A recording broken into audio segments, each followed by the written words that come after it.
With Camino and our permit system, we have a lot of unique functionality, but one really unique piece that really separates us from everyone else is our permit guide. And the idea behind the guide, which permit departments will understand, is that moment when people aren't ready to apply for a permit, but they have a lot of questions. And so the permit department spends a lot of time answering those questions. And the challenge is there's a lot of variables, right? What is the zoning of their property? Are they in a flood zone? What type of project are they trying to do? How large is it? Whatever. So our permit guide is a very unique piece of functionality that not only gives this information, but also then is the intelligence to understand exactly what is going to be needed to be applied for, and how that process moves forward. So let's take a quick look at this. You have a button on your website. It takes you to your permit system. And the first thing we ask for is what best describes your project, right? Important to know with Camino is all of this is configurable. So if this isn't how you would organize your various projects, you can change that. In this example, we're going to come into a new accessory structure. You see how we continue to drill down on this. And in this example, we're going to say it is a guest house, right?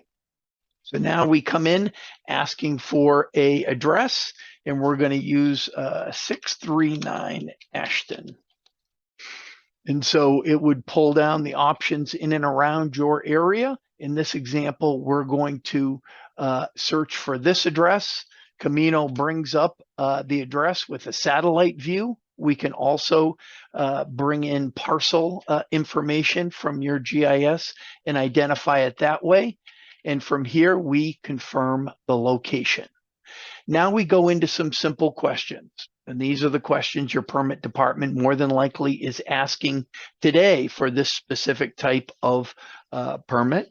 And may even additional questions may be generated based on zoning conditions. But in this example, is the structure larger than 120 square feet? Will the wall height exceed 10 feet? You can see we can also have a I'm not sure how to answer it button. So you can put even more clarifying points to this so they can easily answer it without having to call you. Will the structure include heating and plumbing? Is it visible from the front of the house?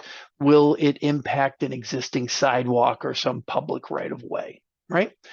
So in answering these questions and submitting our answers, we're now looking to generate the fees. And no matter how complex your fee schedule is or simple, in this example, it's based on a simple project valuation, which we can include. And in submitting our answers, we have our guide, right? We have an overview here letting them know they should expect $1,200 in fees. What to expect, the application itself, etc. But we can also come in and get started on this guide. Now, this is a guide that they can log out, log back in again, and it's still there for them. If they, let's say, weeks or days later, they do want to apply, this is now also their application. But for informational purposes, we have, reviewing land survey requirements and a hyperlink to a surveyor list, reviewing foundation embrace information. We can include an attachment that they can bring up and review on their side if that's helpful. And really the goal of Camino here is rather than inundating them with a lot of forms that don't apply to them, only passing along the information that does apply. Here's one that shows the customization of our guide with our reviewing fire hazard zone requirements.